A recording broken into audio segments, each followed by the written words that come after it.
ಕರ್ನಾಟಕ ಸರ್ಕಾರ, ಕರ್ನಾಟಕ ಪರೀಕ್ಷೆ ಪ್ರಾಧಿಕಾರ, ಕರ್ನಾಟಕ ರಾಜ್ಯ ಸಹಾಯಕ ಪ್ರಾಧ್ಯಾಪಕರ ಅರ್ಹತಾ ಪರೀಕ್ಷೆ ಕೆಸೆಟ್ 2024 ಅಧಿಸೂಚನೆಯನ್ನು ಹೊರಡಿಸಲಾಗಿದೆ. ದಿನಾಂಕ 13/7/2024. ಆನ್ಲೈನ್ ಮೂಲಕ ಅರ್ಜಿ ಸಲ್ಲಿಕೆಯ ಆರಂಭದ ದಿನಾಂಕ 22/7/2024.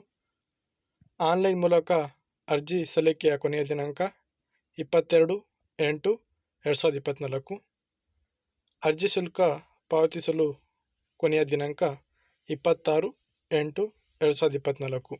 ಇಲ್ಲಿ KEAಯಿಂದ ಆಲ್ರೆಡಿ ಪರೀಕ್ಷೆ ದಿನಾಂಕ ಕೂಡ ಅನೌನ್ಸ್ಮೆಂಟ್ ಆಗಿದೆ, 24/11/2024. ಇಲ್ಲಿ ಅಭ್ಯರ್ಥಿಗಳು ಆನ್ಲೈನ್ ಮೂಲಕ ಅರ್ಜಿ ಸಲ್ಲಿಕೆ ಮಾಡಬೇಕಾಗುತ್ತೆ. KEA ಕರ್ನಾಟಕ ನಿಕ್ಕಿನ್ ವೆಬ್ಸೈಟ್ ಮುಖಾಂತರ ಇಲ್ಲಿ ಅಪ್ಲಿಕೇಶನನ್ನು ಅಭ್ಯರ್ಥಿಗಳು ಹಾಕಬೇಕಾಗುತ್ತೆ. ಇಲ್ಲಿ ಯಾವುದೇ ಕಾರಣಕ್ಕೂ ಆಫ್ಲೈನ್ ಇರುವುದಿಲ್ಲ.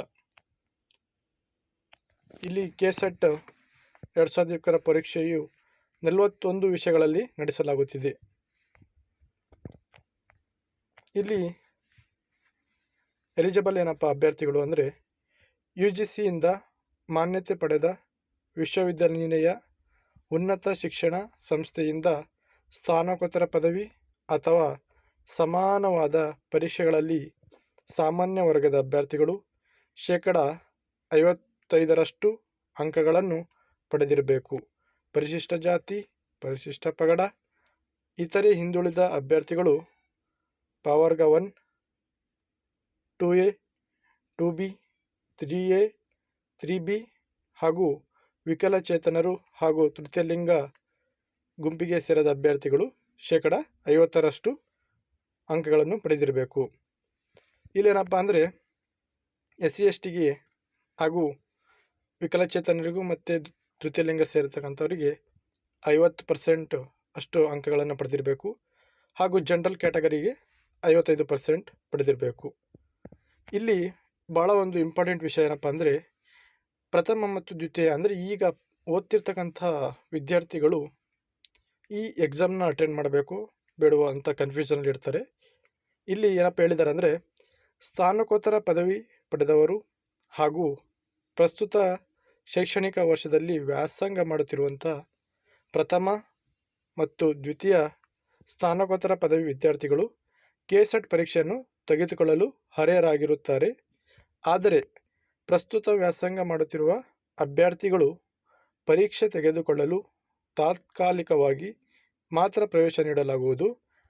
ಅವರು ಸ್ನಾತಕೋತ್ತರ ಪದವಿ ಅಥವಾ ಸಮಾನವಾದ ಪರೀಕ್ಷೆಯನ್ನು ಸಾಮಾನ್ಯ ವರ್ಗದವರು 55% ಹಾಗೂ ಪರಿಶಿಷ್ಟ ಜಾತಿ, ಪರಿಶಿಷ್ಟ ಪಂಗಡ, ಪ್ರವರ್ಗ 1, 2A, 2B, 3A ಮತ್ತು 3B ಮತ್ತು ವಿಕಲಚೇತನರು ಮತ್ತು ತೃತೀಯ ಲಿಂಗದವರು ಅಭ್ಯರ್ಥಿಗಳು 50% ಅಂಕ ಪಡೆದು ಅರ್ಹತೆ ಹೊಂದಿ ಕೆಸೆಟ್ ಪರೀಕ್ಷೆಯ ಫಲಿತಾಂಶ ಪ್ರಕಟಿಸಿದ ದಿನಾಂಕದಿಂದ 2 ವರ್ಷದೊಳಗಾಗಿ ಅವರು ಸ್ನಾತಕೋತ್ತರ ಪದವಿ ಅಂಕಪಟ್ಟಿಗಳನ್ನು ಸಲ್ಲಿಸಿದರೆ ಮಾತ್ರ ಸಹಾಯ ಪ್ರಾಧ್ಯಾಪಕರ ಅರ್ಹತಾ ಪ್ರಮಾಣ ಪತ್ರ ಪಡೆಯಬಹುದು. ಇಲ್ಲವಾದಲ್ಲಿ ಅಂತಹವರ ಅರ್ಹತೆಯನ್ನು ರದ್ದುಪಡಿಸಬಹುದು. ಇಲ್ಲಿ ಏನಪ್ಪ ಅಂದರೆ ಪ್ರಸ್ತುತ ಸಾಲಿನಲ್ಲಿ ಪ್ರಥಮ ಹಾಗೂ ದ್ವಿತೀಯ ವರ್ಷದ PGಯನ್ನು ಮಾಡ್ತಕ್ಕಂತಹ ವಿದ್ಯಾರ್ಥಿಗಳು ಇಲ್ಲಿ ತಮ್ಮ PGಯಲ್ಲಿ SC ST ಮತ್ತು ತೃತೀಯ ಲಿಂಗ ಹಾಗೂ ವಿಕಲಚೇತನರು 50% ಅಷ್ಟು ಅವರು ಅಂಕವನ್ನು ಪಡೆದುಕೊಳ್ಬೇಕು. ಅದೇ ರೀತಿ ಜನರಲ್ ಕ್ಯಾಟಗರಿಯವರು 55% ಅಷ್ಟು ಅವರು PGಯಲ್ಲಿ ಸ್ಕೋರ್ ಮಾಡಿರಬೇಕು.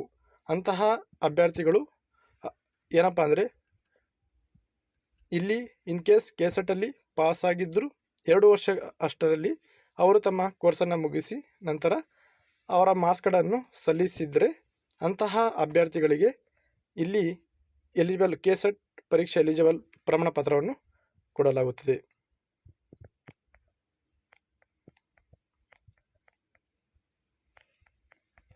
ಇಲ್ಲಿ ಏನಪ್ಪ ಅಂದರೆ ಕರ್ನಾಟಕ ರಾಜ್ಯ ಸಹಾಯಕ ಪ್ರಾಧ್ಯಾಪಕರ ಅರ್ಹತಾ ಪರೀಕ್ಷೆ ತೆಗೆದುಕೊಳ್ಳಲು ಗರಿಷ್ಠ ವಯೋಮಿತಿ ಇರುವುದಿಲ್ಲ. ಇಲ್ಲಿ ಯಾವುದೇ ಒಂದು ಏಜ್ ಲಿಮಿಟ್ ಇಲ್ಲ. ಪರೀಕ್ಷಾ ಶುಲ್ಕ ಬಂದ್ಬಿಟ್ಟು ಸಾಮಾನ್ಯ ವರ್ಗ, ಪವರ್ಗ, second A, second B, third A and third B ಹಾಗೂ ಇತರೆ ರಾಜ್ಯ ಅಭ್ಯರ್ಥಿಗಳಿಗೆ 1000 ರೂಪಾಯಿ ಫೀಸ್ ಇರುತ್ತೆ. ಮತ್ತು ಪವರ್ಗ 1 SC, ST, PWD ಹಾಗೂ ತೃತೀಯ ಲಿಂಗ ಅಭ್ಯರ್ಥಿಗಳಿಗೆ 700 ರೂಪಾಯಿ ಇರುತ್ತೆ. ಇಲ್ಲಿ ಬಂದ್ಬಿಟ್ಟು 2 ಪೇಪರ್ ಹೋಗುತ್ತೆ. ಫಸ್ಟ್ ಬಂದ್ಬಿಟ್ಟು ಸಾಮಾನ್ಯ ಪತ್ರಿಕೆ, ಇನ್ನೊಂದು ಬಂದ್ಬಿಟ್ಟು ವಿಷಯ ಪತ್ರಿಕೆ ಇರುತ್ತೆ. ಫಸ್ಟ್ ಪೇಪರ್ ಬಂದ್ಬಿಟ್ಟು 100 ಅಂಕಗಳಿರುತ್ತೆ, 50 ಕ್ವಶನ್ಗಳಿರ್ತವೆ. ಹಾಗೂ ಸೆಕೆಂಡ್ ಪೇಪರ್ ಬಂದ್ಬಿಟ್ಟು 200 ಅಂಕಗಳಿಗಿರುತ್ತೆ, 100 ಪ್ರಶ್ನೆಗಳು ಕಡ್ಡಾಯವಾಗಿರುತ್ತದೆ. ಇಲ್ಲಿ 3 ಗಂಟೆ ಕಾಲಾವಧಿ ಇರುತ್ತೆ, ಮಾರ್ನಿಂಗ್ 10ರಿಂದ ಮಧ್ಯಾಹ್ನ 1 ಗಂಟೆವರೆಗೂ. ಮುಂಚೆ ಬಂದ್ಬಿಟ್ಟು ಒಂದು ಪೇಪರ್ ಒನ್ ಡೇ, ಇನ್ನೊಂದು ಪೇಪರ್ ನೆಕ್ಸ್ಟ್ ಡೇ ಕೊಡೋರು. ಬಟ್ ಈಗ 2 ಪೇಪರ್ ಒಂದು ದಿವಸದಲ್ಲಿ ಎಕ್ಸಾಮ್ ಮಾಡ್ತಾ ಹೋಗ್ತಾರೆ.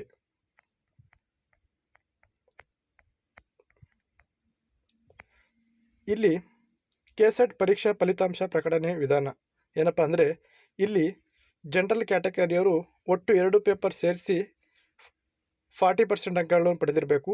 SC, ST category 1, 2A, 2B ಹಾಗೂ 3A ಹಾಗೂ 3B, PWD ಮತ್ತು ಥರ್ಡ್ ಜೆಂಡರ್ 2 ಪತ್ರಿಕೆಗಳನ್ನು ಸೇರಿ ಒಟ್ಟು 35% ಅಷ್ಟು ಅಂಕಗಳನ್ನು ಪಡೆದಿರಬೇಕು. ಅಂಥವರಿಗೆ ಈ ಎಲಿಜಿಬಲ್ ಲೀಸ್ಟಲ್ಲಿ ಬರುವ ಸಾಧ್ಯತೆ ಹೆಚ್ಚಿರುತ್ತದೆ.